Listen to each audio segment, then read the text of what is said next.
là bên kia hai năm để cắt vào hai 4,2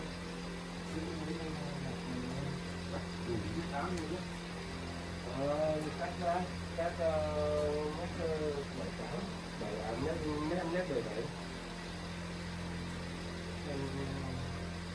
cái ngồi hơn đấy thì lắc thì nó đóng cốt vào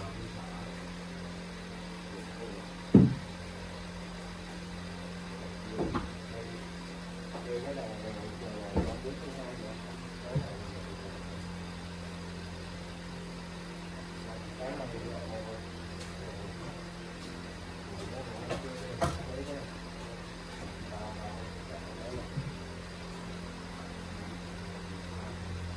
cả cái mà cái đầu cái đuôi cái lấy cái đầu đẹp rồi